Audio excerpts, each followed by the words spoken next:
Welcome back to the Space Gulag, otherwise known as PPSW, your favorite hangout place, and today we're back with another Star Wars story. Today we're going to see what would have happened had Obi-Wan Kenobi fallen in love with Asajj Ventress. While they had plenty of occasions where they flirted with each other, and even saved each other's lives, Obi-Wan Kenobi and Ventress are known for their flirtatious behavior towards one another, and so, how would a loving relationship between the two of them affect not just them, but the galaxy? Before we begin this video, let's smash that like button, try and shoot for 2,000 likes in the first 24 hours. I will release What a Shock T trained Asajj Ventress. This is a video you definitely don't want to miss. We're also getting 50,000 subscribers, so join the Space Gulag if you want to be part of our incredible journey together. If you have ideas for videos, leave them down below. I do know every comments, but I don't do crossovers. And one last thing, if you want to support the channel, check out the Patreon, Twitch, and community Discord. Special shout out to George Story and Benjamin Wells for being grand tier supporters, and Jay Hoffman and WarPigman308 as master of the tier supporters on our Patreon. Thank you all for supporting the Patreon so much. You are funding massive projects that are not coming just only in June, but in July. If you want to learn how to win a free lightsaber, watch at the end of the video and I will tell you how. Our story begins a month after the death of Satine. Obi-Wan Kenobi spends most of his time leading the 212th into combat zones, and on the other side of the galaxy, Asajj Ventress lives her life scavenging for what little she can get. Obi-Wan is a general, and Ventress is a bounty hunter. Two completely different lives. Their paths had met before, when they were both adversaries, but then they were allies. While the death of his beloved Satine haunted him, Kenobi was drowned out by the war and couldn't focus on what was really on his mind. Being on the battlefront often meant that he didn't have time to think about what happened to his beloved. The war front was a bit lonely, but so were the cantinas in the underbelly of Coruscant and scum-filled cities across the galaxy. Obi-Wan sat in a trench on the front lines. The rain coursed down into his robes as it crawled down his face and into his beard. There was mud everywhere and he and his men were drenched. Cody looked over at him and nudged his shoulder. Cody informed Kenobi that the siege was going well, though Cody noticed that Obi-Wan seemed out of it. Of course, Obi-Wan and Cody were like brothers by this point. Cody knew that there was something wrong with Obi-Wan. While the siege was going well and heavy artillery was shelling the droid foundries and their shield generators for about a week, at this point, Cody needed to be sure that his general was okay and ready to lead. Obi-Wan was staring at the other side of the trench, kinda out of it. When Cody tapped his shoulder, Kenobi snapped back into the war zone, where he looked over at Cody and asked what it was that was going on. Cody reported that the siege would end momentarily. Obi-Wan looked over at Cody and nodded, as he got up and held himself low to the ground as he started walking forward. Cody followed Obi-Wan as they both walked along the battle line. Cody told Obi-Wan that some scouts reported a way into the foundry from the sewers. Kenobi responded telling his marshal commander to join him. Kenobi and Cody worked as a team several times before, and they were going to help progress this battle so that they could move on from the system. Cody led Kenobi to the coordinates where the scouts said to enter. Cody and Obi-Wan made their way down to the coordinates as Cody thought he'd test the waters. He knew Kenobi well, and the two were pretty much brothers at this point, so Cody asked Obi-Wan if he was alright. He noticed that Obi-Wan had been off ever since he came back from Mandalore, and he figured that he might as well ask. Obi-Wan, with his eyes focused forward, felt the crack in his heart deepen. A single month since the woman he loved died at the hands of the same man who gutted his master on Naboo. Obi-Wan stroked his beard, wiping away some of the water that found itself there, and then looked over to his commander, who was wearing his helmet. It too was covered in rain, and drops of rain bounced off of it. Obi-Wan then looked forward as they continued walking. Obi-Wan told his clone commander that when he was on Mandalore, he was there to rescue the Duchess of Mandalore, Satine Kryze. She was captured by the same man who killed his master many years before. Obi-Wan continued as Cody listened, keeping his blaster at the ready in case any droids were to come out. Obi-Wan said she was someone he met early in his life. He had an extended mission on Mandalore, and during that mission, the two of them got really well acquainted. When Obi-Wan said that, really well acquainted, he really meant that the two had fallen in love. Obi-Wan continued telling Commander Cody that Maul killed his beloved, because he lost to him after killing his master. Obi-Wan said that revenge was the worst attitude to have towards anything. Cody agreed and apologized for Kenobi's loss. Obi-Wan patted Cody on the shoulder and smiled, telling him that there was nothing to apologize for, because Satine was always going to be with him. Obi-Wan pulled out a small little trinket. It was a piece of jewelry, and he had explained that it was the jewel that Satine wore. She gave it to him before she was captured. Obi-Wan didn't express to the extent that he loved Satine, but Cody was able to understand that there was more to the love that Kenobi had that he didn't want to express. The two made their way into the sewers and traveled into the underbelly of the city. Kenobi and Cody were quick as a team, as they found a ladder to what looked like the city itself. Obi-Wan asked Cody to hand him some thermal detonators and prepare to run. Cody nodded as he moved himself away from the ladder, keeping his eyes peeled across the eerie darkness and slimy sewers. Kenobi at the top of the ladder poked the sewage drain cover up as he looked around, seeing droids everywhere. Arming his thermal detonators, he rolled them across the floor and then dropped to the ground, telling Cody to run as he hit the button on his wrist that made the ceiling explode in fire. Cody turned and began to ran back the other way they came, and Kenobi used all of his might to lift Cody off of his feet and send him further down the sewage drain.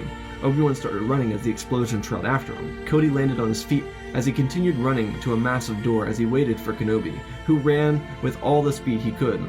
Cody looked down the hallway as Obi-Wan ran around the corner and told Cody to get the door ready to close. Obi-Wan ran through the door and Cody got the door closed. Cody helped his Jedi General up and thanked him for pushing him further down the hallway. Kenobi smiled as the two of them continued down the sewers and then to the surface level where they had entered. As clones and ATTEs moved forward in their assault, Cody looked at Obi-Wan, who just nodded as Cody ran into battle with his men to destroy the city. Obi-Wan crossed his damp arms as he watched the men run in. He was ready for this war to end. He really was ready to retire to helping the people of the galaxy. The war was tantalizing for anyone, but now that Satine was a casualty of it, it was even more difficult. Obi-Wan had no problem resisting the darkness, but feeling the pain of those who had passed was hard to forget about. After the battle, Obi-Wan would be sent back to Coruscant, where Asajj Ventress was currently at. After she was betrayed by the Sith, and then watched her entire people wiped off the face of the galaxy, she felt more alone than ever. While she certainly had the added bonus of her lightsabers and the ability to claim bounties. But she was strong, and she knew how to take care of herself. Asajj had a very tragic life. Much like Kenobi, she lost her first master. It was what brought her to the dark side of the Force, and that included the lack of help from the Jedi themselves. Dooku was the one that filled in that role, and then guided her into such darkness, but even Ventress wasn't really a Sith. She leaned on the dark side, but she wasn't an agent of evil. Asajj had just come back from an easy bounty. She had collected something that she didn't really care about. Ventress was just trying to live, in the only way she knew how to. Ventress would sit herself down in a bar alone. She went to this cantina all the time, for a couple drinks, and to look for new bounties. It was a place to be surrounded and not feel as alone in this big, big galaxy. The cantina was pretty low on Coruscant's lower levels, but she saw a small bounty on the planet that could afford her a place to sleep for the night, and a place to put her head down.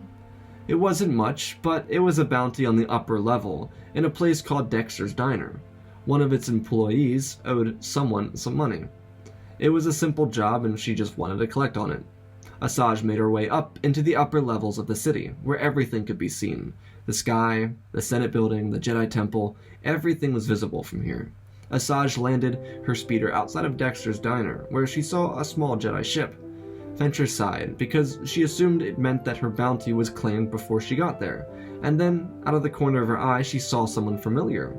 Asajj landed her vehicle and got off to see if it really was who she thought it was. Because if it was Obi-Wan Kenobi, he wasn't being a hero, he was just sitting at a table, all alone. He was sitting in the corner of the restaurant staring at a wall, with an amulet and a cup on the table. Asajj's first reaction was to turn around and leave, but for some reason, the Force pulled her in.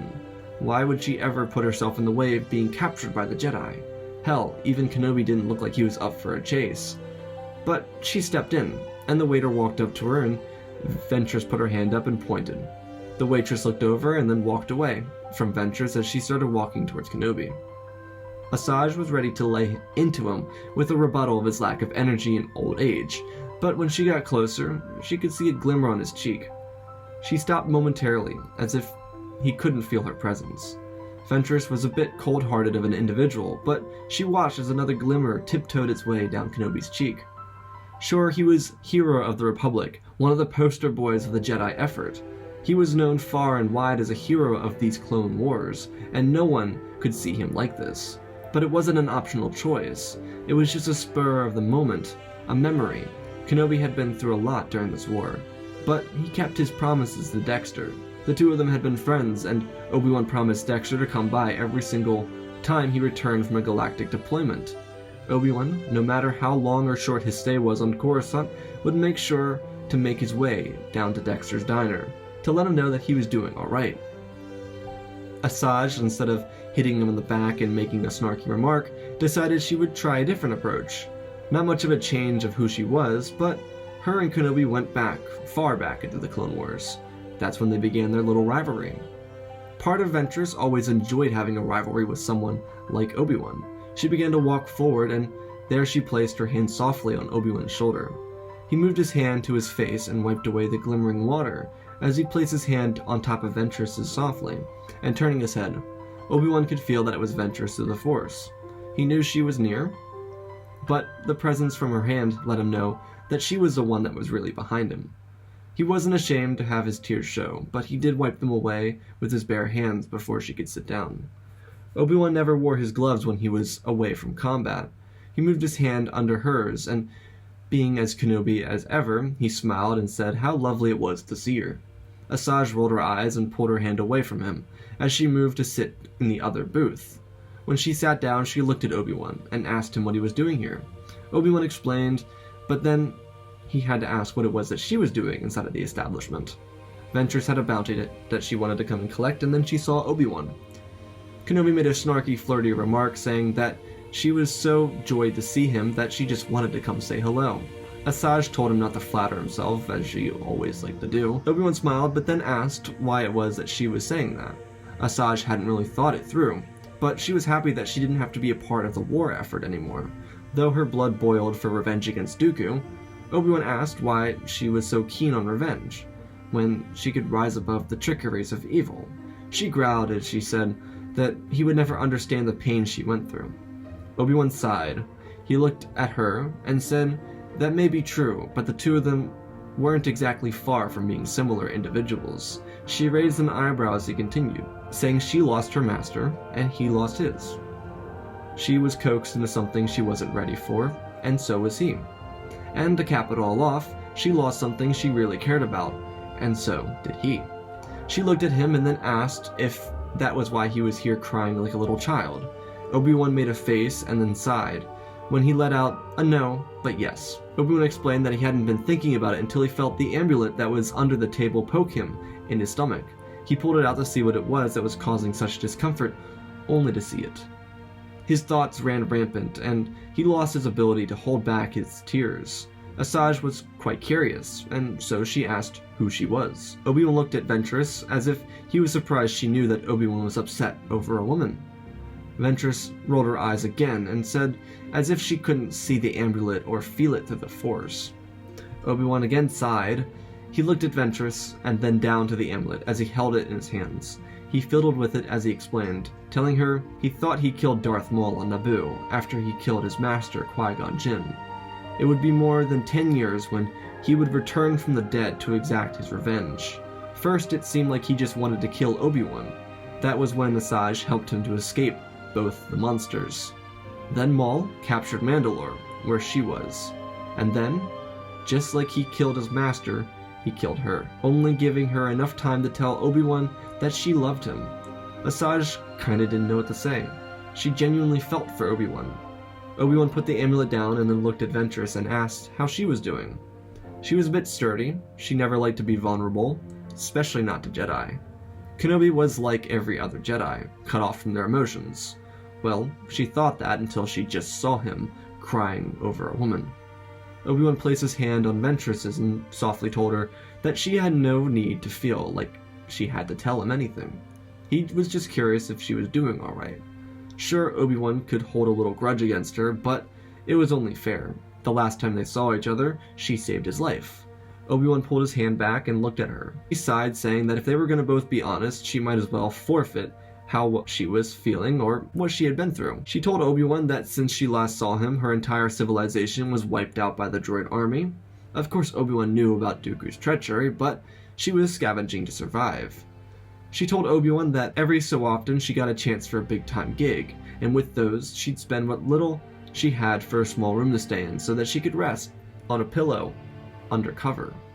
Obi-Wan looked disturbed as she continued, saying that it was alone on Coruscant, forming an insult for the Jedi and expressing that they had no knowledge of what the people in the Undercity suffered through. It was unfair to them, and she was tired of it. While she couldn't be excused for her crimes, it still hurt Obi-Wan to see her suffering as such. Asajj sighed as she leaned back in her seat. She then looked out a window, as if she could hide the emotion that she was about to express to Obi-Wan. She told him that she wished her master never died. She wasn't happy since his death. Asajj stiffened her face as she tried to pose a tough, restrained look. She expressed that ever since his death, she felt abandoned by everyone. The Jedi, Dooku, her clan was killed, her apprentice, she had no one left. Obi-Wan truly felt terrible for her, but even more so, he related to her even more so. The Jedi abandoned him when he was going to train Anakin, and his master died as well. He motioned his hand over to hers, and he did this to try and give a little comfort, as little as he could. He apologized that she felt alone. When he touched her hand, she felt the immediate response to pull away, but she decided that as tough as she was, she would enjoy the little bit of companionship that she ever got. It was hard to give in. She was rummaging through the galaxy trying to live. Obi-Wan had made it. He was a Jedi, with enough credits to spend for a lifetime, and even more, he always had a place to put his head to rest. Obi-Wan frowned as he looked at her. He knew he could do something for her, but what? He figured out what it was that he wanted to do for her. He looked at her and spoke her name. Asajj wouldn't turn her head, too afraid to release the deep-seated emotions that lay beneath. She kept looking outside as if someone would save her from the embarrassment of expressing her emotions to a Jedi. Obi-Wan pulled her hand towards him gently, no sudden movements, as if he were trying to quell a rancor. She refused to see what it was that he was doing, as she felt weight fill her hand. Asajj relented as she looked over to see Obi-Wan closing her hand. She asked what this was. He told her it was enough for an apartment in the lower levels. Sure, it would only last a couple months, but it was somewhere where she could call home for now. Ventress turned her head as she felt pain in her heart build to her eyes. She could be so thankful, or she could be incredibly hostile. Obi-Wan then spoke to her.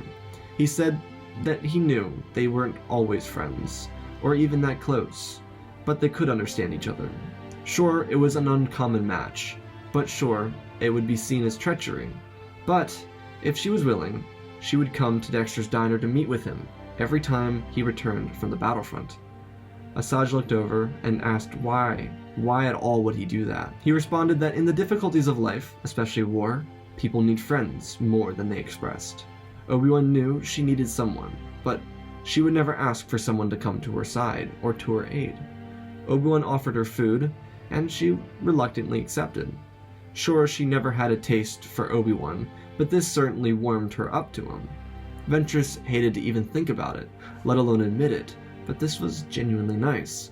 She enjoyed this time with Kenobi. She hadn't enjoyed being around anybody since maybe her sisters perished on Dathomir or being with her master before he died.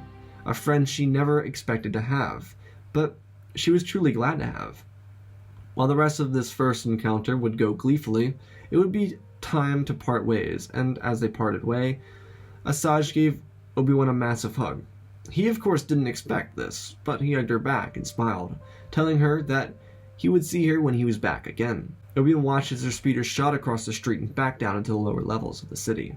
The owner of the diner walked out and patted Obi-Wan on the back.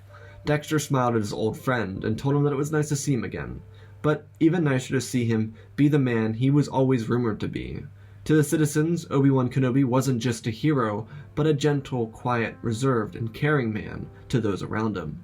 Obi-Wan smiled back at Dexter and told him it was always a pleasure to be at his establishment. Kenobi would return back to the Jedi Temple, just to be deployed again, once again, back to the front lines with the men of the 212th. Meanwhile, Ventress would go back down into the lower levels and finally be able to call a place home. It wasn't much. On the corner of a dimly lit, rusty apartment, she finally had a constant place where she could place her head at night. While Obi-Wan would continue moving back out onto the battlefront and put the war effort into the front of his mind, Ventress thought about his act of compassion daily. While she of course still had to fend for herself, and she needed to get money for food, she was eternally grateful for what Obi-Wan's generous contribution was. It enlightened her, but even more so, it gave her inspiration to work harder, to achieve more of the simple luxuries she hadn't been able to enjoy or afford. a warm place that was relatively secure with a bed and a pillow to place her head at night, with the enjoyment of privacy too. It was more than she really ever had at the temple, with the Separatists, or on Dathomir. She was finally able to rejoice in her solitude and enjoy the pleasantries of her mere existence, a new appreciation not just for a Jedi, but for herself. Weeks would pass until she was buzzed by Kenobi. Her heart spiked a little when she saw that he had left a message to her. But they were about to meet up again, back at Dexter's diner. Obi-Wan got there early so that he could catch up with Dexter himself, but as early as he arrived, Ventress was early too.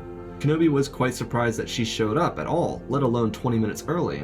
Obi-Wan showed up only 10 minutes beforehand so that he could have some time to catch up with his friend, Dexter, though it didn't mean he wasn't happy to see her. The two of them returned to their seats and began talking away. They had a bond unlike any other. It was like a moment had not passed since their last interaction. They picked up right where they left off. Kenobi had stories about the battlefront, Anakin, and Ahsoka, while Asajj had stories about the underbelly and how she was inspired to make something more for herself. Kenobi was truly proud of her. He could tell that she was more committed to making a better life for herself. Even more, Asajj could tell that Obi-Wan truly cared about Anakin and Ahsoka. While Ventress always had a bone to pick with everyone, something about Kenobi's little act of random kindness inspired her and changed her heart around, and now she could come around to seeing why Kenobi liked Anakin and Ahsoka. While this cleanup for her didn't stop her from bounty hunting, it did make her more of a kind-hearted individual when she wasn't hunting bounties. Though for one, it did make her a little bit more lenient. Asajj's change of character wasn't defined by Kenobi, but it was defined by a change of her environment, with something to look forward to consistently and a place to call her own consistently. She was able to thrive in her own ability to see her place in everything clearly. And while she was still resentful towards Dooku and she wished nothing but the worst for him and his master, Lord Sidious, Ventress's focus began to stick to herself and nobody else. Well, almost no one else. While the news from topside rarely made its way down into the lower levels, nothing created ruckus like finding out that the Jedi Temple had been bombed. With smoke rising out of the temple itself, and smoke being able to be seen from miles away, word about this news traveled around Coruscant quickly. When Ventress heard, she first thought of Obi-Wan, and if he or the people he cared about were okay. He was on the planet, and they had met up rather recently, but she couldn't believe it. That damn Jedi turned her into a softie. She thought about it for a moment. Of course she was concerned with Kenobi, but she couldn't believe that instead of being happy the Jedi got what they deserved, she first thought about Obi-Wan and if he was okay or if his friends were okay. She was on a path to betterment for herself, but even she didn't expect this. She looked forward into the future, until she found herself running into Ahsoka Tano, which wouldn't come long after. Ahsoka didn't see her, but Ventress found her. Though, instead of turning Ahsoka into a bounty capture, she decided she would take Ahsoka back to her place to lay low. It wasn't much, but it was enough to help. Obi-Wan, with his contact in the lower levels, decided not to contact Asajj, because he didn't want Ventress to be captured, and he also didn't want Ahsoka to be found. Kenobi had been quiet with his ties to Ventress, and most of the people who saw the two of them together didn't think twice about it. While Obi-Wan knew that Anakin saw Ahsoka and Ventress together, they did not know that the Jedi Barriss Sophie was misleading Ahsoka. Of course, Ventress didn't know this, but she suggested that Ahsoka stay hidden until it all blew over. Of course, that wouldn't be the case when she was captured inside of a warehouse by Republic forces. The trial, on the other hand, wouldn't come nearly as close to a resolution, as Obi-Wan would find out from Ventress that Barriss had been talking to Ahsoka. While it wasn't his place, or even his Padawan, he still did care about Ahsoka, and so, before Anakin went down into the lower levels, he told Anakin that a source said that Barriss was in communication with Ventress and Ahsoka. The two Jedi would approach Barriss, and with a little ability to fight both Jedi, she would be captured swiftly and delivered to the court. While the trial went by faster, it didn't mean that Ahsoka would feel any less inclined to leave the Jedi Order, and so she did. But having made a friend in Ventress, she was able to start working with Ventress in the underbelly of Coruscant, though Ahsoka wouldn't be a bounty hunter. Most of Obi-Wan and Ventress's schedule would be similar. They would continue living their lives normally, with the even more so scattered times of seeing each other. The war was closing in, and it was time for the Republic to claim victory. It would be when the Battle of Coruscant ended when she would see Kenobi next. While Ventress and Ahsoka had made up their long rivalry and become friends who lived together, Ventress was always excited to see Obi-Wan. Something about him changed her whole perception of life. She was likewise the same for Obi-Wan. He enjoyed having someone to spend his time with. It was nice having someone to talk to that wasn't just talking about battle strategies or war campaigns. For both Asajj and Obi-Wan, it was a little break away from their own lives, a time to rejoice in the peace that they found in one another. Though Obi-Wan would admit that he was worried about Anakin, he wouldn't explain why though. Ventress kinda understood, but of course she didn't. Anakin was being sent to spy on the Chancellor. But Obi-Wan was also being dispatched to Utapau to kill General Grievous.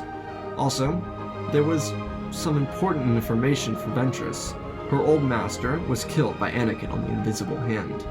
This obviously to some degree relieved Ventress, though at the same time she wished she could have been the one that did it herself.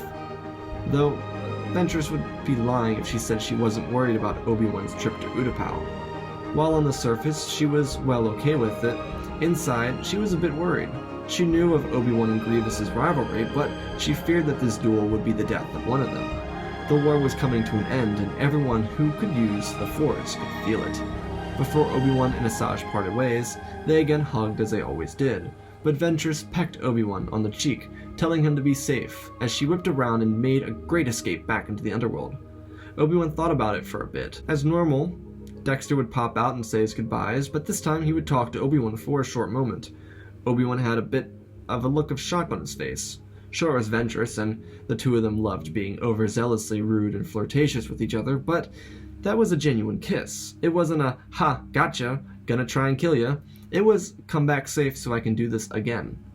Dexter pat Obi-Wan on the back and said, it's obvious, isn't it? Obi-Wan looked over at Dexter and he smiled. Obi-Wan shook his head. He couldn't believe that at all. It was very unlike Asajj to become attached to literally anybody, let alone Obi-Wan. And while Kenobi liked these visits with Ventress, he never assumed that it would make her fall for him. Obi-Wan had to admit to himself, though, the female companionship was nice, not that he didn't have a large crowd of ladies with him at the temple almost all the time. But being with Asajj was different. He smiled as he winked at Dexter before turning around and making his way over to the docking yards where he was going to meet up with his former apprentice. Obi-Wan had a lot of concerns as the war was coming to an end, but one of the largest concerns was Anakin Skywalker.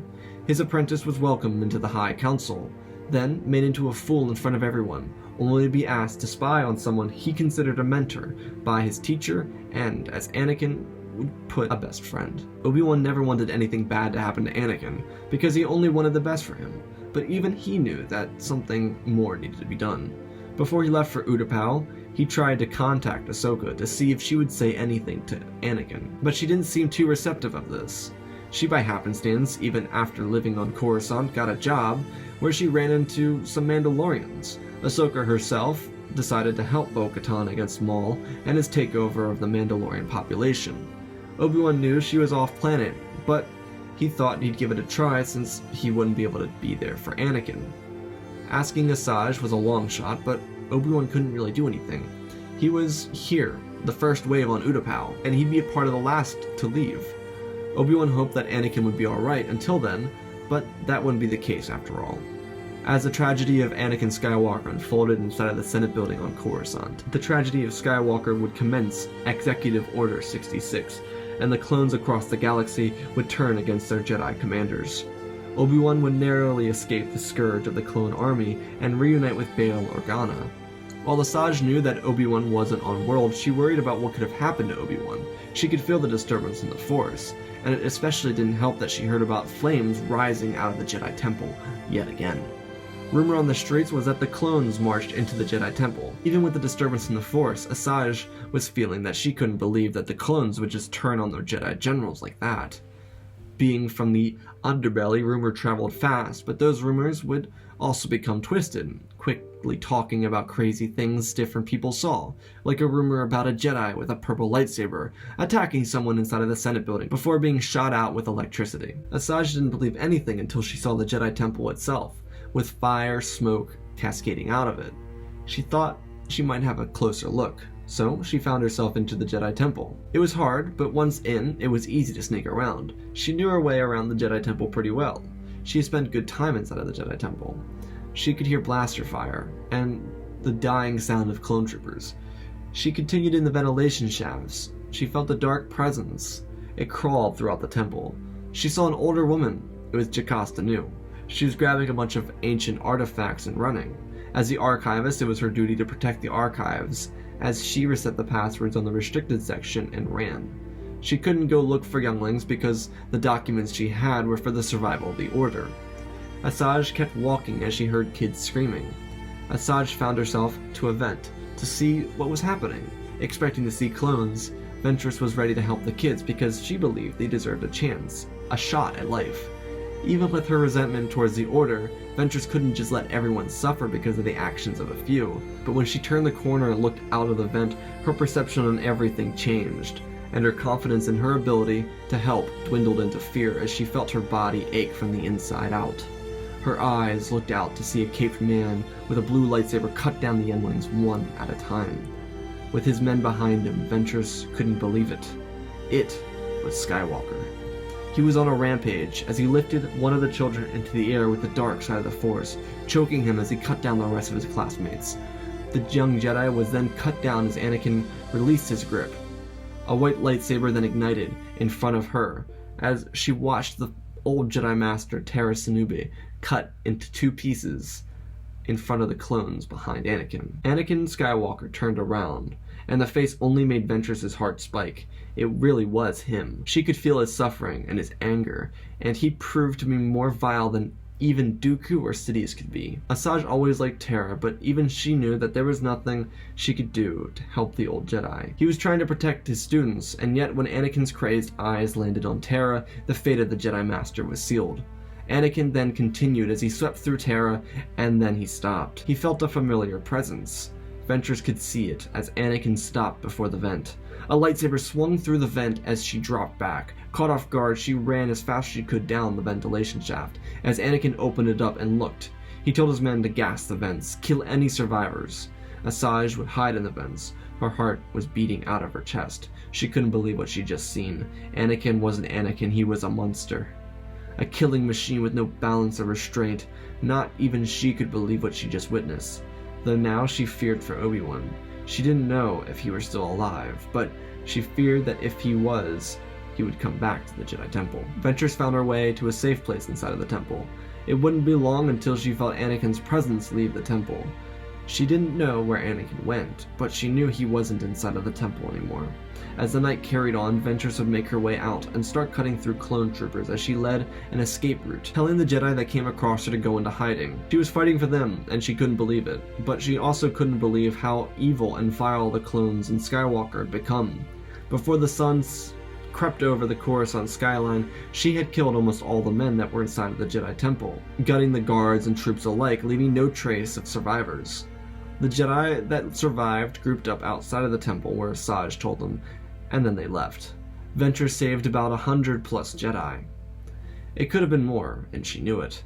There were once 10,000 Jedi inside of this temple. Now there were hundreds left in the galaxy. Ventress was so in shock of the events, the trauma quieted her mind as she blanked out. Asajj wasn't in herself. It was like she was watching from a third-person perspective, but in a way she felt responsible. Maybe it was secondhand guilt, but she couldn't believe that had just happened, and so she did what she felt was the most responsible thing to do, and she began to bury the dead. There were so many Jedi, but she was dedicated to giving them the burial that they deserved. She worked her way from where she could. There were so many bodies, and even after what she had done in her own life, or for the Separatists, she never felt this kind of hurt or guilt. Especially not after watching Anakin do what he did to the children. It came time for her to bury the younglings, and she couldn't bring herself to do it. There were still bodies scattered around the temple, but she was able to put many to rest. Many of the Jedi. She found herself a group of dead younglings, and she fell apart. Her heart fell to the floor as she herself fell to her knees. A lifetime of pain crawled down her cheeks as she looked at the dead. It wasn't just the trauma of Order 66, but everything hid behind her stern gaze. She never cried over her own master, her betrayals, or her brethren's death on Dathomir. It would all come out when she was among the people who she felt betrayed her first. Asajj felt a presence and then jumped to her feet as she turned around, trying to wipe her eyes. Her concentration was confusion. She thought it could be Anakin, so she ignited her lightsaber, only to hear Obi-Wan's voice. She dropped her lightsaber to the ground as she cleared her vision to look into Obi-Wan's eyes. Her face drowned into a frown as she tried to apologize. Yoda and Obi-Wan walked forward. She said she was sorry that she couldn't save them. She tried to. She tried to save so many, as many as she could, but he was too powerful. Obi-Wan wrapped his arms around Asajj, and Yoda looked at the dead. He knew it wasn't Ventress who did this, but Obi-Wan didn't know it was Anakin. Obi-Wan unsuspectingly asked who he was. She couldn't bear to say the words, but she said his apprentice, as it trembled out of his mouth. Obi-Wan couldn't believe it. The heartbreak of seeing the massacred was finding out that Anakin had done it. Asajj let go of Obi-Wan as she looked down at Master Yoda. She tried to speak, but Yoda spoke first. "Apologize, do not. Your fault it isn't." She looked at him, and then he spoke again. "Fight Skywalker you could not. Enough you have done." Asajj expressed that she was trying to bury the body so that they would be able to peacefully rest after their painful demise. Yoda understood. She had no reason to apologize though, but now she was going to aid them. Obi-Wan told Yoda that he was going to change the communication that was going out of the Jedi Temple so that no one else would think it was okay to return. Yoda always knew there was good in Asajj, but he was always troubled that she left in such untimely circumstances. He would have loved to have helped her, but here they were, on the same team again. Yoda had thoughts running through his mind, and what to do next. So he waited until Obi-Wan recalibrated the communication system. Asajj expressed that there was a trail of Jedi who left and escaped. She said that any of the Jedi that returned were saved as well. They continued down this path that she laid out for them to escape with. Yoda was appreciative. Because of her, there were more Jedi to survive the Purge, and there was more of a chance for the survival of the religion. Obi-Wan looked at Yoda, and he knew something was coming, but he didn't expect to admit that it was. He also knew that he couldn't do what Yoda was about to propose to him. He was going to propose to kill Anakin. And Yoda said the words, "Kill the Sith, we must."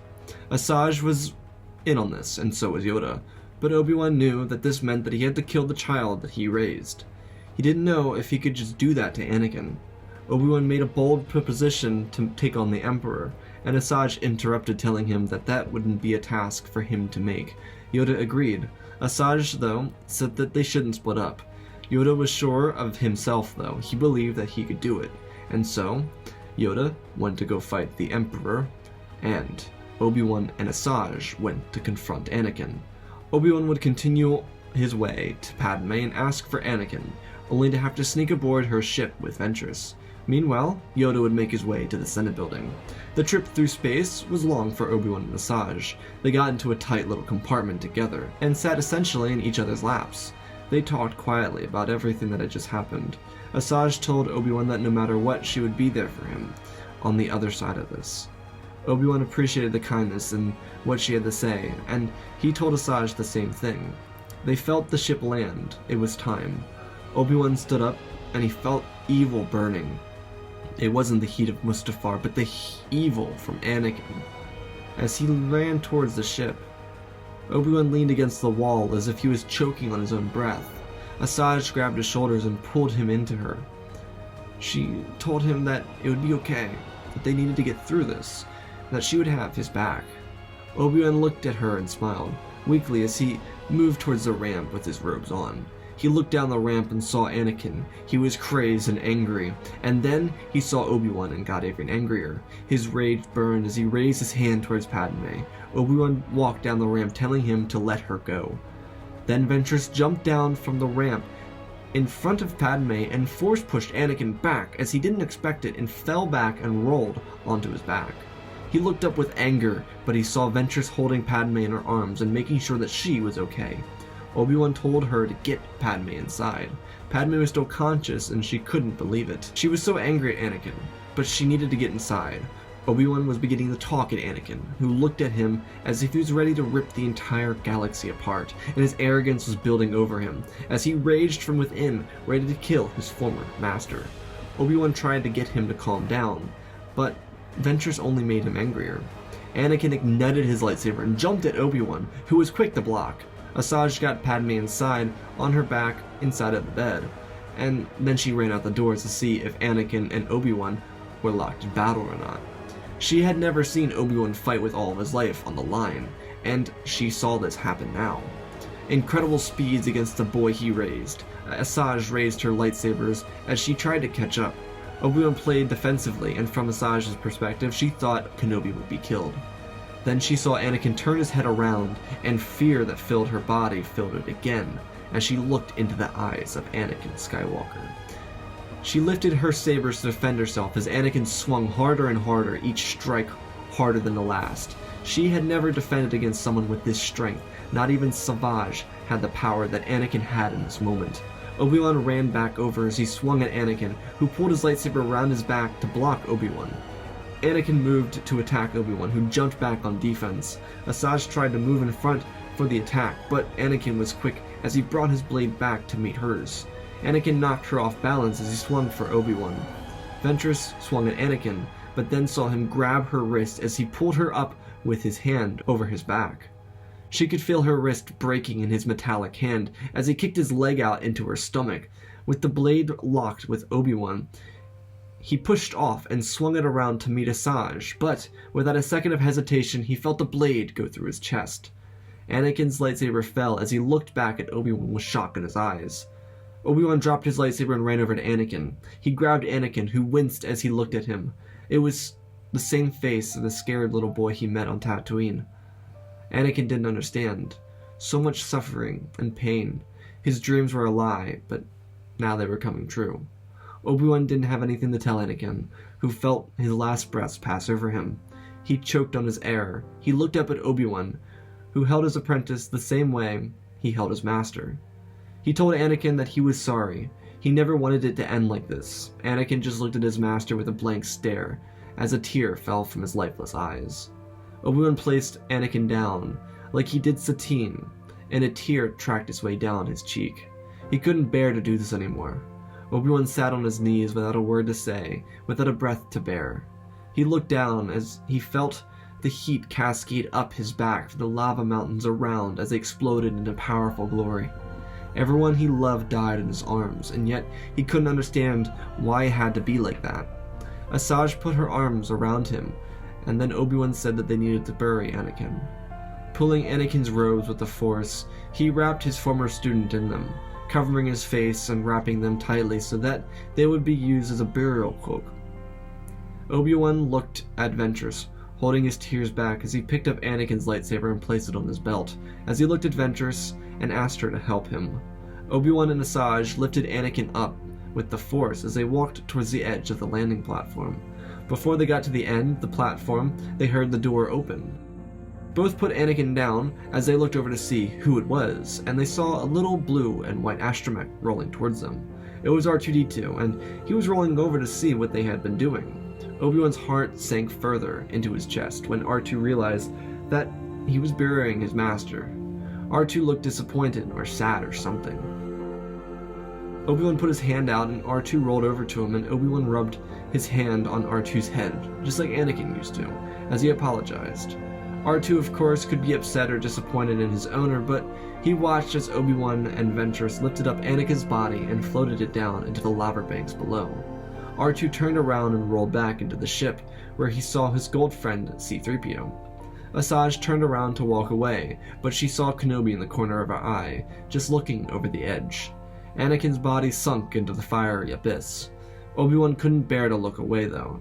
Asajj placed her hand on Kenobi's shoulder, the same way she did when she first saw him inside of Dexter's diner. She told Obi-Wan that it would be okay. Obi-Wan couldn't look away. Asajj turned Obi-Wan around.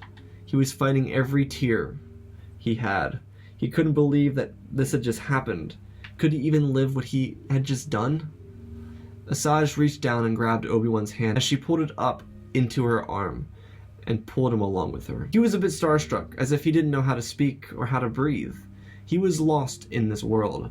Asajj pulled Obi-Wan along with her and brought him into the ship. Asajj sat him down in the cockpit with C-3PO, who took the ship out into space, on his way to Polis Massa. Obi-Wan put his hands on his face as he leaned over in the chair. He was just processing everything that had just happened. Asajj was in the bedroom making sure that Padme was okay. She still was winded, but her heart was broken. Leaving Mustafar without Anakin only meant that he was dead, killed by Obi-Wan and Ventress. When Asajj left the bedroom, she walked towards the cockpit where Obi-Wan was sitting. When Obi-Wan heard the door open, he straightened his back and acted like he wasn't where he was. She spoke to him, asking slyly, "Now who's hiding things?" Obi-Wan leaned back and, with his head rested against the seat, tilted over and looked into her eyes as she sat down across from him. Obi-Wan admitted that there was nothing to hide. He just couldn't believe what had just happened. He failed his Padawan, his student, the Chosen One. He could only hope that Yoda was able to finish his mission. Asajj looked at Obi-Wan, telling him that his fight wasn't over, but for now they needed to be focused on other things. Firstly, getting Padme to give a healthy birth. Obi-Wan agreed as they cruised down to Polis Massa, where there was no sign of Yoda or Bail yet. The only thing that could be said was that they were still en route. Bail would have still come back to Polis if Yoda hadn't survived, so they had to play the patient game for this one. Obi-Wan brought Padme into the medical bay where he would be able to lay her down and make sure that the droids came to take care of her. Asajj and Kenobi sat down next to each other outside of Padme's medical bay. They were seated against the wall on the floor. They had their heads leaned against each other's as they looked forward while holding each other's hands. At this moment, it was what they both needed. They both needed the human connection of the other, and it was relaxing to the heart. Yoda walked in, followed by Bail. Yoda looked defeated as Obi-Wan stood up and looked over at him. Yoda told Obi-Wan that he failed and asked if Obi-Wan had finished his mission. Asajj looked as Obi-Wan explained that he killed his brother. Obi-Wan looked away as he looked back at Padme. Over the course of the next few hours, Padme would give birth, and then she would pass away of a heart attack because of the loss of her husband. It was also tragic, but now Ventress, Obi-Wan, Yoda, and Bail had to decide where the children would be taken to. Obi-Wan suggested that they take the children to Ahch-To, so that they could learn the ways of the ancient Jedi Order. They could become what Anakin could not, and they could achieve his power and so much more with delicate training. Asajj spoke up. She said that she believed they'd be taught balance rather than the Jedi Code. Yoda looked over at her and asked what she meant. She explained that Anakin was brought up outside of the temple and then told to be a Jedi when he was brought there. If these children were taught balance, then they could be the most powerful beings since the ancient times. Yoda hated it, but it was true. The Jedi Code had gotten stricter even during his own lifetime. Now the galaxy was reliant on the Jedi to get them out of this problematic issue that they were in. While the galaxy didn't see it yet, Palpatine was going to take full advantage of the people, and then he was going to make them suffer. Asajj said to the table that she would take both the children and Obi-Wan to Ahch-To to train them in the ways of not just the Jedi, but balance of the Force. Yoda rubbed his chin as Obi-Wan thought it was funny of her to volunteer him for this. Obi-Wan thought it was agreeable though. He would be down to go to Ahch-To with Asajj, and so Yoda had nothing to disagree with. While Bail couldn't argue the decision of the children's future, he would drop them all off at Ahch-To, and he would allow Yoda to go to Dagobah. It wouldn't take long for them to all get to their destination. Ahch-To was a beautiful planet, full of water and little green islands. For Luke and Leia, they would grow up on a planet much similar to that of their mothers. As for Ventress and Kenobi, their journey would begin as something completely different, as they had to establish the relationship they wanted to have. Of course, having to raise two kids would change the outlook of how they had been with each other. Their relationship wasn't super romantic, but the two of them had become extremely close, and now there was a chance for them to become even closer. While it also seemed incredibly noticeable that Asajj had become interested in Kenobi, she didn't know how this outlook on the code would change while he was in exile. Obi-Wan needed to ponder how he would raise the children of Skywalker. He didn't want to do the same thing that he did with Anakin. Of course, he'd be obliged not to, and with Ventress making a point to train the children with an understanding of balance, it was possible that Obi-Wan would change his ways too. Though, there was even more for Obi-Wan and Ventress to get past, and that was the traumatic events that they were both going through, as the war came to an end. They both needed to be there for each other, and they especially needed to help each other so that they could teach Luke and Leia without turning them into the next Vaders, ready to impale the galaxy with heat. When they landed on the planet, Obi-Wan and Asajj brought the children up thousands of steps to the top of a small island surrounded by water. This would be their new home. It was cold, but there was so much the Force could show them in their powers of the Force. Asajj and Kenobi made relations with the caretakers. They had been on the planet since the Jedi were first founded, and had been taking care of the ancient ruins since they left. For Obi-Wan and Ventress, they would share one of the huts, while Luke and Leia would share an adjacent one to them. It was a conserved space so the caretakers didn't feel like the Jedi were trying to take over what little that they had. Obi-Wan and Ventress, on the first night on Ahch-To, decided that they needed to identify what it was that their relationship would be. Obi-Wan felt that he needed to do this because he wanted to know where Asajj's heart laid when it came to the two of them and the children. Obi-Wan was well connected with the Force, and he could tell that there was something between the two of them. He wanted to hear her say it. Asajj was the least likely person in the galaxy to admit her feelings, so Obi-Wan felt confident in asking her about her feelings to get information he wanted. Asajj had to be honest with Kenobi. They kneeled on mats on the floor as they looked at each other, sitting inches away from each other. The wind blew through the small cracks in the foundation. It was chilly. Ventress looked down and then back up at Obi-Wan. She told him that ever since the day she walked into the diner to talk to him, she felt connected to him, and that was even more than a Force bond. She felt like he was a part of her, and she a part of him. While Obi-Wan nodded and rubbed his chin, he listened as she told him that he gave her hope. He gave her a place to start over, and because of his kind actions, she wanted to better herself. In a way, his simple act of kindness inspired her to be like him, to search for the answers he had. She then told him that she hadn't ever felt this way for anyone before. She didn't know if it was love, lust, or infatuation, but she did know that she really cared about Obi-Wan. While of course this was a shock any Jedi Master would take it as, Obi-Wan didn't feel too shocked by this choice of words. He had been in love before, and it wasn't long ago, but he himself cared for Ventress, but he didn't know if he could just let go of the bond that he and Satine had. Sure, she was gone, but could he really live with moving on? He had so much to unravel, and of course Asajj knew this, as she told Kenobi not to dwell on it. She just wanted to be open with him about her feelings. Obi-Wan was greatly thankful for her to say this. She then said because of him, her outlook on everything had changed. She didn't want to be a bounty hunter anymore, and the bounties she took only involved criminals. She wanted to be like Obi-Wan. His kindness and his selflessness reminded her of the care that she once had but lost. Obi-Wan was a godsend to her, and she was eternally grateful for his genuine kindness towards her. She said to him that she offered to go to Ahch-To to be one with him, but to leave a better impact on the galaxy than she had originally thought she would leave behind. Obi-Wan understood, as she then told him that this was not conforming with the Jedi, but to bring true balance to the Force. While the Jedi had an avenue to survive, these children wouldn't grow up in a temple, but with two people. They needed to be raised to believe in people and to love them. While the subtlety wasn't exactly hidden in her message, it did get the point across to Obi-Wan. Asajj wanted the children to learn from the relationship that she was hoping to obtain in the future. Obi-Wan, though not looking too deeply into what was just said by Ventress, agreed with her.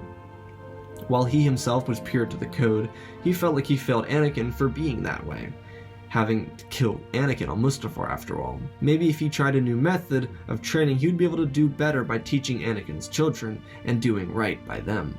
Obi-Wan and Ventress were in complete agreement about what needed to be done with the children of Skywalker. They decided that for themselves they needed to bond with the Force, and even more so with one another, so that they would be prepared to teach the children about what it was that they wanted to teach them about.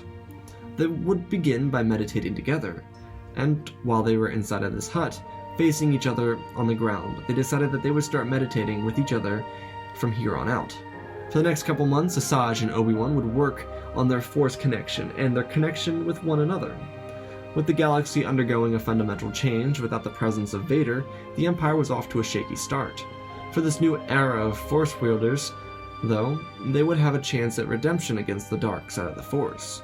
With hundreds more Jedi alive because of Ventress, the Jedi's survival seemed more likely to succeed. On Ahch-To, Ventress and Obi-Wan's connection through the Force only grew, even more within months. But over those same months, their bond to each other grew.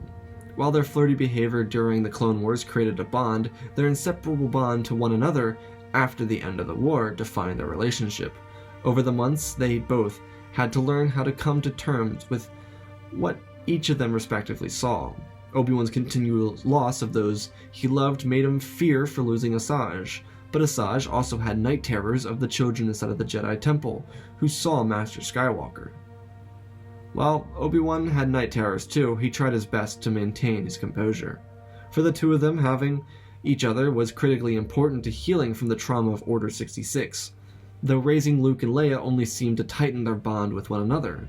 And while they slept in the same hut, Obi-Wan slept on a floor mat to respect Asajj's boundaries. And while she wanted to test those boundaries, she loved him for his kindness to separate himself from her within the same room. While Obi-Wan was never far away, for Asajj was almost too far away from her. On the planet of Ahch-To, where balance between the light and the dark existed, Asajj and Obi-Wan believed that it was time for them to respectively enter the cave below the Jedi Temple, on the bottom of the island. Obi-Wan and Asajj were going into the cave, not for personal reasons, but to learn the balance that existed within the Force itself. When they got down there, it was cold, but without warning, both Asajj and Kenobi were separated from one another. Kenobi went down his own path, and his mind began to fog up. He felt balance, and then he felt unbalance within the Force, and how it began to surround him. He felt almost helpless, as if he couldn't do anything to stop the imbalance. He had flashbacks to the past right in front of him, right in front of his eyes. He felt the cold, heartless Anakin who he killed on Mustafar. As he traveled deeper and deeper to the cave, he saw two adults with glowing red lightsabers, yet one of them was not Palpatine. Obi-Wan asked who they were, and they explained themselves to be Luke and Leia. They jumped at him, but instead of reacting, he leaned back and they missed. He turned around and spoke silently, saying that he would not fail another Skywalker. He closed his eyes as they turned and ran for him, trying to kill him.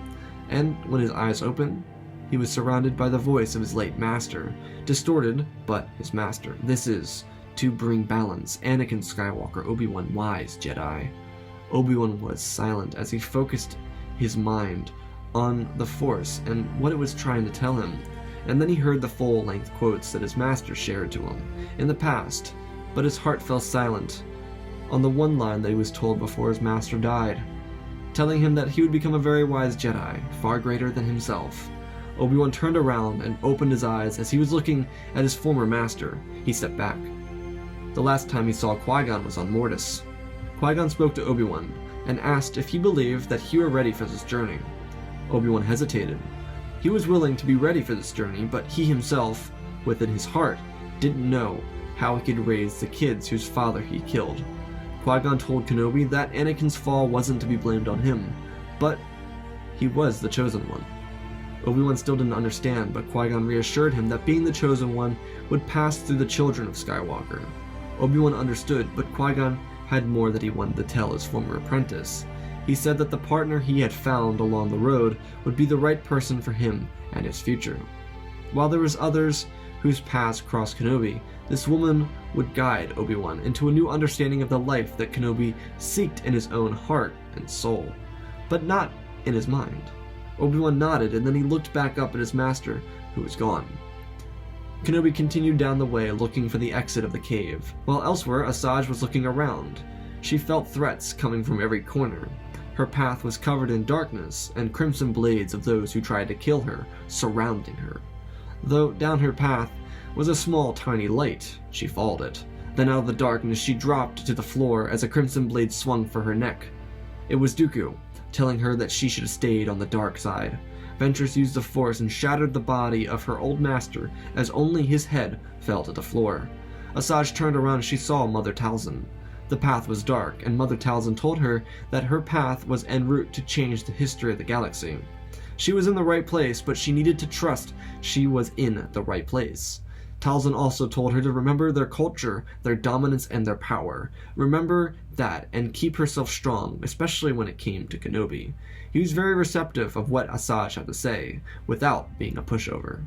She understood that this directive was to be something more than she gave herself credit for. Talzin turned and pointed down the path. She looked over at Asajj and told her to make the path her own. But remember to stay the course, remember the past, and trust in the future. Asajj smiled as she walked towards the light, and then, after a solitary blink, she fell into Obi-Wan's arms. Their respective visions ended simultaneously, and at the end of each of their respective individual paths they found each other, to be one with each other. Holding each other's elbows, they looked into each other's eyes, as the Force beamed around them, blinding the darkness and lifting the shadow of confusion from their minds. It was here and now that both Asajj Ventress and Obi-Wan Kenobi knew where they were destined to go.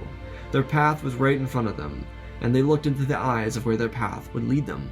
But before they could truly focus on the path between themselves, they had to find a moment to focus on what they would do for the children. While the kids were young enough to be taken care of by the caretakers, both Asajj and Obi-Wan knew that they were guided by the Force to be here together. They continued looking at each other as they both leaned in for a kiss. A magical moment was met by the purest reaction from the Force, sending volts of fear down Palpatine's spine a galaxy away. There was change in the tides of the seas and the winds in the air. Obi-Wan and Asajj separated from the boundary restricting them from creating this dyad in the Force. Separating themselves from the light side and the dark side and focusing on the collective middle made them combined almost as powerful as Anakin could have been at full power. This dyad in the Force was extremely rare, but now that it was founded, it could not be lost. Attained by trust in the Force, the love in one another, the bond synced within the Force. Asajj and Obi-Wan became the first dyad to enter the field of the Force for millennia. The well-studied Palpatine knew of these dyads, but he had not thought that he would see one in his entire existence, let alone it being unlocked months after he began his rule of a new empire, still without an apprentice to call his own.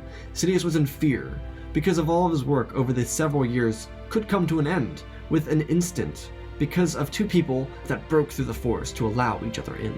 For Obi-Wan and Asajj, their boundaries were broken healthily, as they both accepted their own fates as individuals, but also their fates as a dyad, as a relationship founded within the Force.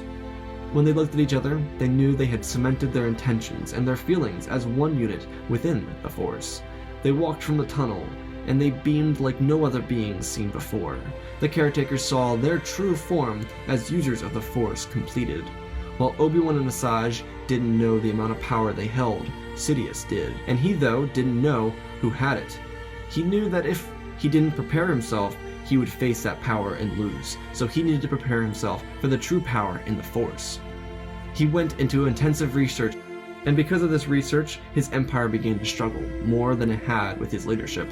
The military regime, without Lord Vader and without any real Inquisitor force established, would struggle against the likes of hundreds of Jedi who were out still on the loose after surviving Order 66.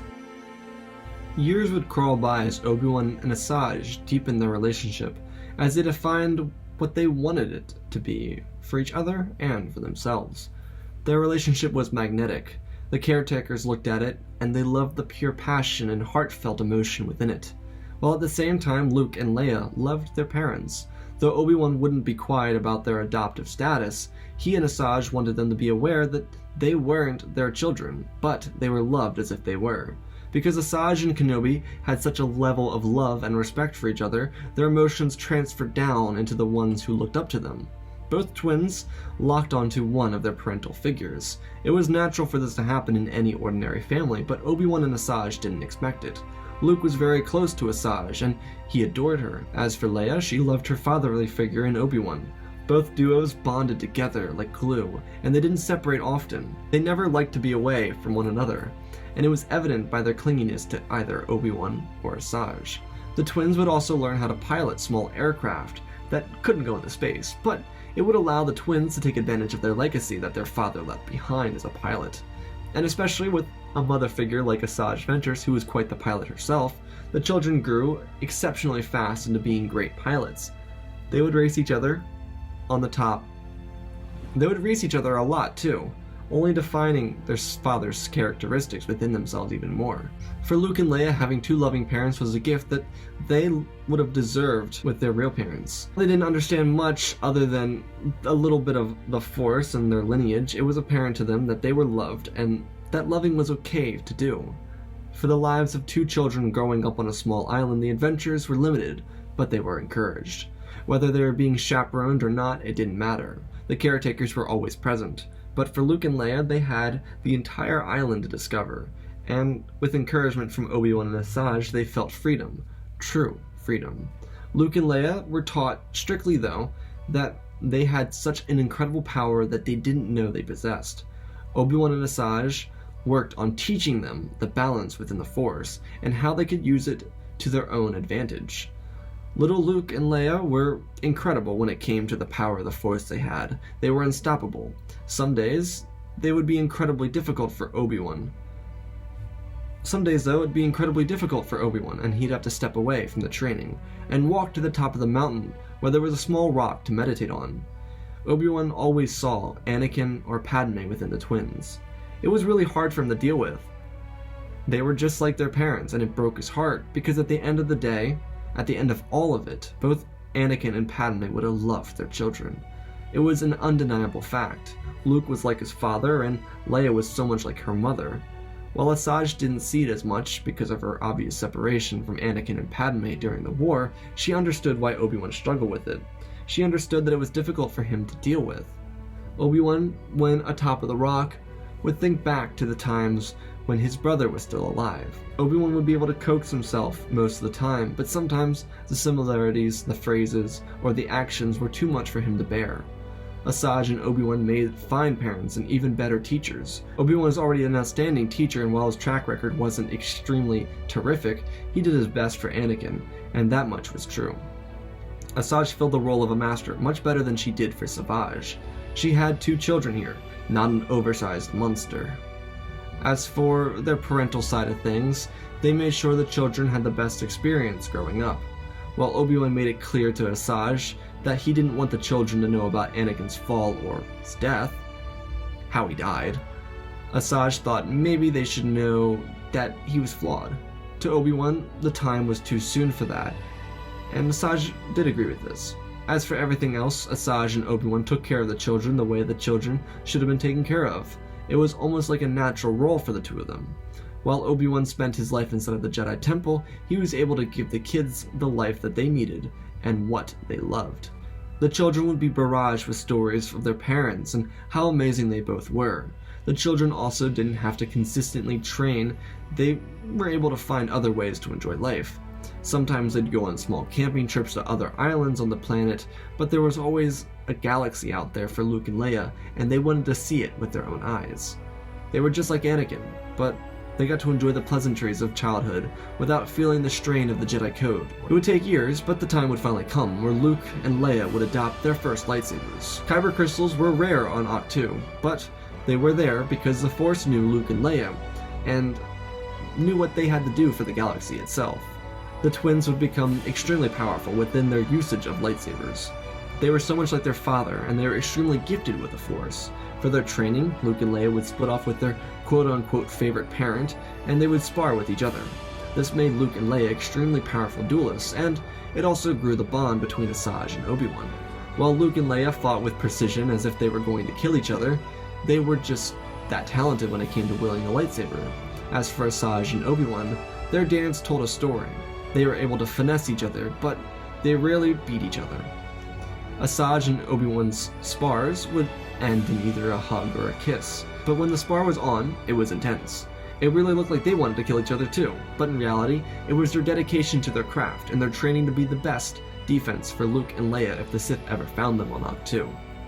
And while becoming teenagers on a planet, on an island you spent your entire life on, it was difficult. They handled being around their parents well though. Luke and Leia didn't make either Obi-Wan or Ventress pay for keeping them here, but the day would come where they would have to tell the truth of what had happened to Anakin Skywalker. They would learn about his death at the hand of his former master, and how tragic he and his wife's death were. While Luke and Leia had every opportunity to either blame or be mad at Obi-Wan and Ventress, they weren't. they had respect for them. The twins were old enough to understand that Obi-Wan and Asajj did what they needed to do for the galaxy. They understood that if Anakin got on the loose, he could have hurt or oppressed more people. And while the death of their mother was tragic, they still had a great amount of care and love for Obi-Wan and Asajj, and they greatly respected both as their real parents. For Obi-Wan and Asajj, this was a huge stress relief. While Leia and Luke didn't show any tendencies of falling to the dark abyss, like the dark side of the Force, it wasn't that Obi-Wan and Asajj weren't fearful of that they could fall into the darkness like their father. While the galaxy had changed tremendously since the last time Obi-Wan or Asajj had left Ahch-To, the Jedi had an upper hand on the Sith, and the galaxy was revolting due to their knowledge of the sinister Darth Sidious. It took a while, but the galaxy started to rally against his militaristic regime. He's had many apprentices by this point, yet those apprentices were slaughtered by the Jedi. Because of Order 66, the death of Anakin, Sidious had no one nearly as powerful as even a basic Jedi Master to corrupt. The few that were corrupted were mostly former knights or Padawans, and they had little to no power in the Force at all. Without evil henchmen to do all of his dirty work, he had to send legions of clones and stormtroopers to execute the Jedi.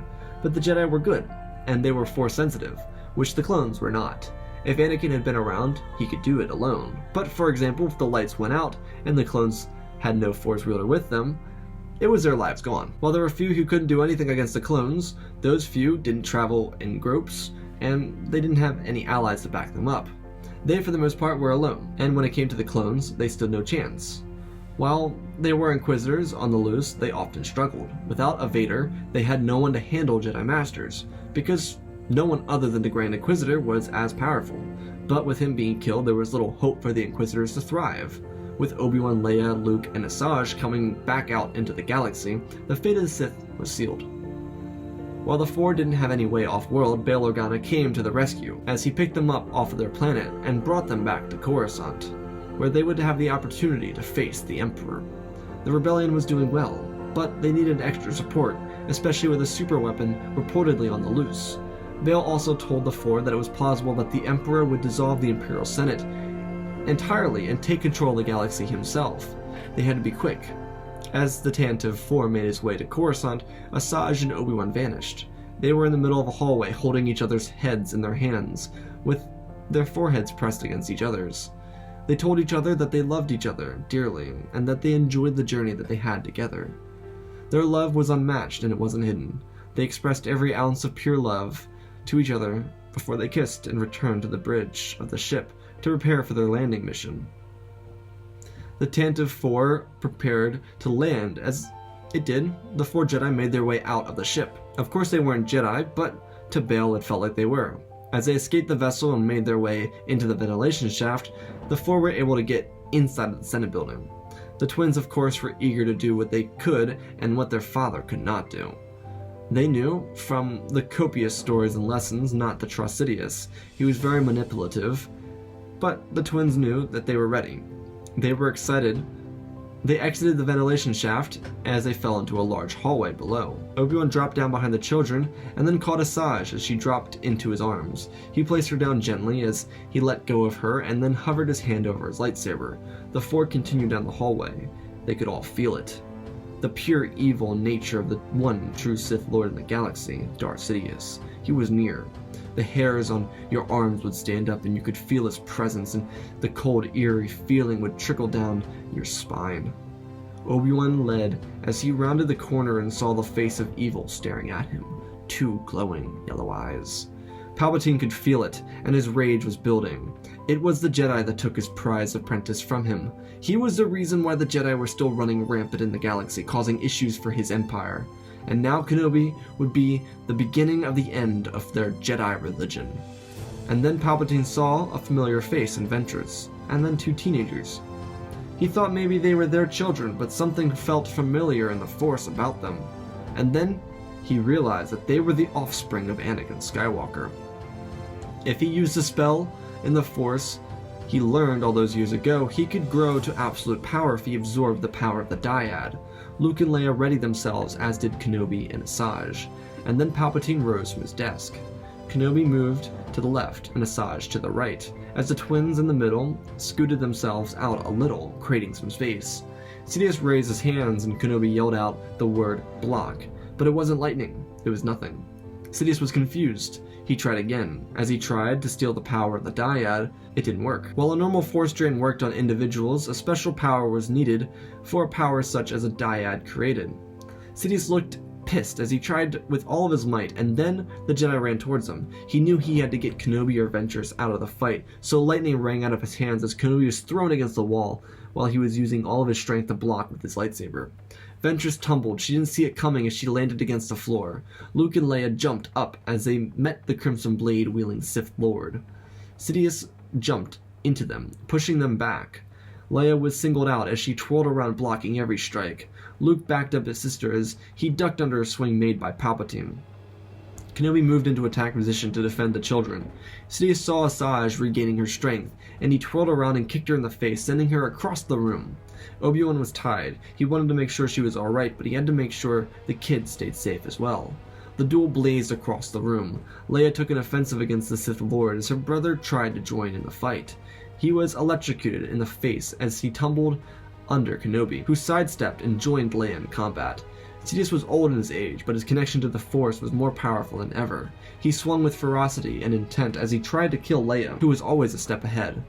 Kenobi stepped back as Sidious tried to seize the moment, and then Sidious felt a slash across his back, which sent his head spiraling around to see Asajj Ventress behind him.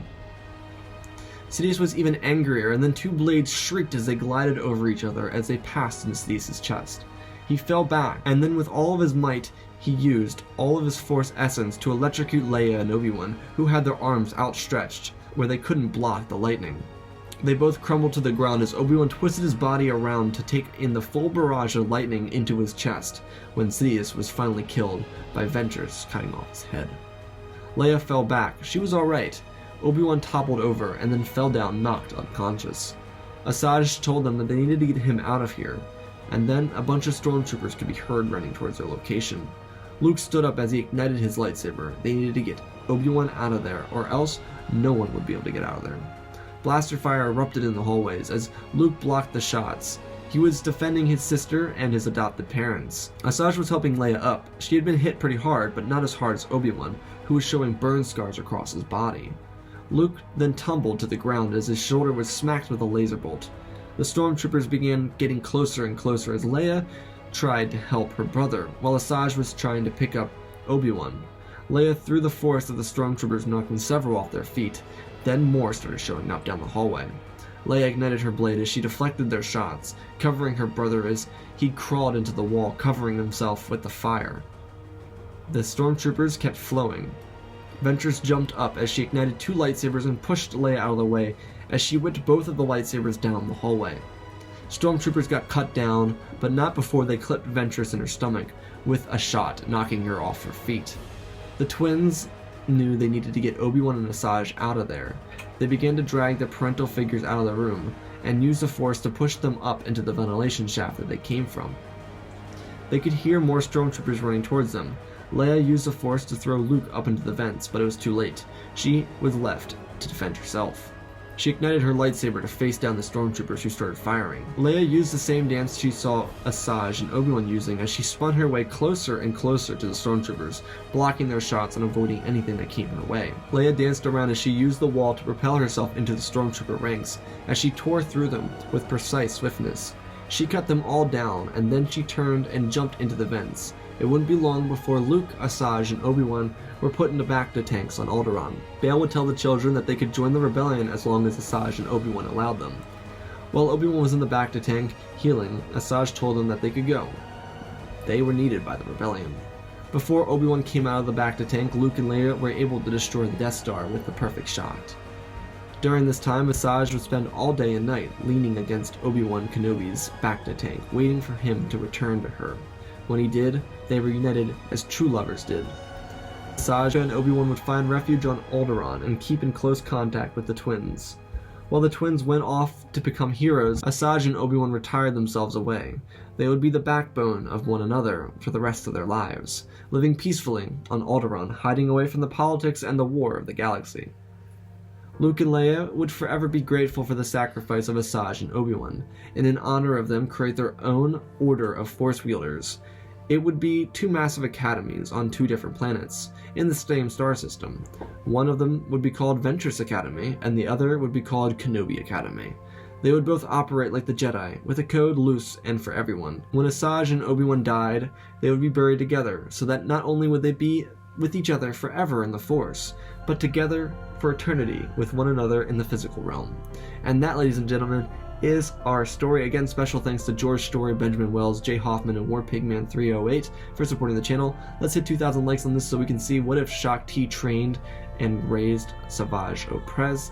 If you want to see a what if, let me know down below. I do read all your comments, but I don't do crossovers.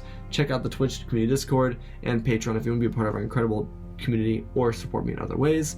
That's how you want a lightsaber. Go down below. There's a pinned comment. You click on that comment that has a doc on it. You go to the doc, you read the instructions, or you just do what I tell you and you write your name in and don't do anything else.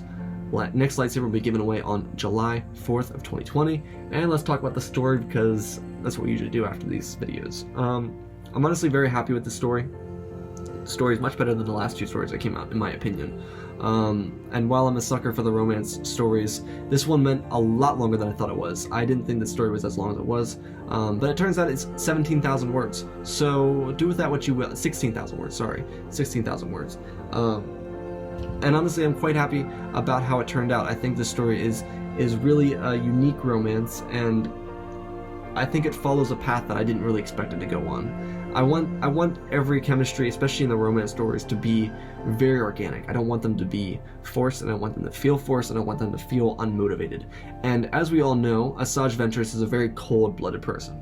She's someone that's known to be relentless, resentful, and all that stuff. And what I'm testing here is people's what I'm doing here is I'm testing people's psychology. And I did that in the Palpatine video, the Palpatine being a Jedi video about nature versus nurture. But here I'm testing out how a person would react when they've been giving nothing in life and they finally really receive something, and what they would do with it. And, you know, some people can take that as, well, I don't think Asajj would do that. I don't think she would. Fine. I painted the house green because I wanted it painted green. You could paint it white if you want and write your own story, but this is the way I wanted to paint the house. And there's no wrong way to do it because it's just a story. And I think Ventress, if she was given the opportunity to have a redemption, another shot at life because of Obi-Wan, I think she wouldn't have just fallen for him, but she wouldn't have been better for not just herself, but for him. And that was the point I'm trying to prove at the end of this video, is that, or not at the end, but more so the beginning, is that she would have wanted to change her life around, because she would have been like, okay, look, I'm not going anywhere, but I want to do what this guy did. You know, I don't want to be a Jedi, I don't want to join the ranks of the Jedi, I don't want to deal with that dogmatic code or anything, but I do want to make it clear that I want to not be the bad guy. I don't want to be the bounty hunter. I want to be the person that people look to. And I think that would have inspired her to be the person that she could be. You know, Ventress is a witch from Dathomir, and they're known for their cruelty. But I think that Ventress herself, having been a Jedi, having experienced the downs of being a servant to the light and the dark, I think she would have found a truly unique balance with someone like Obi-Wan, especially Obi-Wan after Revenge of the Sith, sorry. Now, when it comes to Anakin's death wasn't because of anything different. Anakin was arrogant. Mustafar Anakin is much different than any Anakin otherwise. Anakin on Mustafar is arrogant, and that's the point I'm going for here. Anakin is extremely powerful, and I think he could have killed both of them, but he lost to Obi-Wan on Mustafar for a reason. He was arrogant, he wasn't in the right mindset, and I think that's the same case here. I think he would have been too shocked to deal with both Asajj and Obi-Wan. He'd be shocked that Asajj was even there. I'm sure he'd be pissed that she was there, but he would be more so shocked that she was there. And then having to fight both Obi-Wan and Asajj, which are both two really good duelists, I don't think he would have beat both of them. I think Mustafar Anakin lost because of his arrogance, not because of how good of a force wielder or a lightsaber wielder he is. I think he lost simply just because he was arrogant. I don't think he would have been able to beat them with the mindset that he was living in. Moving forward into how it goes from there, I have to say that I think the Octu sequence, I think I could have gone further on that, but I didn't really want to. We just did the Ahsoka raising Luke and Leia video the other day, and I mean, as much as I love telling really in-depth stories, this probably would have gone to probably 2.5 hours. And there's already something in the works that's going to be about that long coming out soon, so I don't want to overwork myself here. But also, I felt like the story didn't need it. It didn't feel natural to me for some reason. I felt like just kind of explaining what kind of people Asajj and Obi-Wan were for Luke and Leia was more than enough to explain the relationship that they built with these children. I think Luke and Leia would have grown up very happily, especially because Obi-Wan and Asajj, not knowing that they're a dyad in the Force, grew into this dyad in the Force. You know, Palpatine would have gotten really upset at the end because he was trying to electrocute or drain this dyad in the Force, but then not realizing that it's not the dyad. They're not the dyad he's looking for, you know? He's looking for Asajj and Obi-Wan, not Luke and Leia. Thinking that Luke and Leia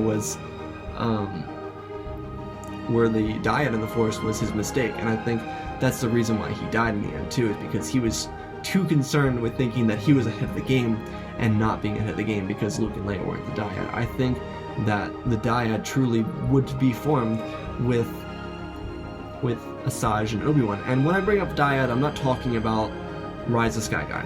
I'm not. I'm using my own term every video. I'm using a different version of it every video. I kind of bend the wheels to it because it's not really clearly defined in canon as it is. So I kind of like to change up how we view the dyad in the Force every time that it's brought onto a video of mine. So this one I wanted to define it as these two lovers finding this dyad between themselves and becoming a dyad in the Force. And I think it worked pretty well. I think it was a unique touch to it, and I think it created a deeper bond between them, because I think for Obi-Wan and Asajj to fall in love with each other and for it to work the way it worked in this, it would be totally reliant on their trust and their compassion and their love for one another. And I think that's what they found here. I think they were able to find that true love in one another and that true compassion in one another. And I think with Asajj having that change of moral code, I think Obi-Wan would have had a pretty easy time conforming himself and turning himself around and being like, oh yeah, I do love this woman. Because as much as he loves Satine, and as fast as the early parts of the story go by, I think that Obi-Wan would have been like, okay, I can move on. You know, Satine would want me to be happy, and you know, I want to be the best for these children, that is Luke and Leia. And I think growing up in an established family like Asajj and Obi-Wan would be having by the time that Luke and Leia are consciously remembering things, I think it would be a very great fundamental start to Luke and Leia's foundation and allow them to turn into incredible Jedi, or whatever their order is called. I didn't really want to come up with an order for them, but yeah guys, I hope you guys enjoyed this. If you did, leave a like down below. We're shooting for 50,000 subscribers, so subscribe to help us reach that goal. Anyways, I hope you enjoyed this extra movie. Big projects coming out ahead of time, so subscribe, and I will see you guys in the next video. I love you all. Spread the love, and always remember, my friends, may the Force be with you.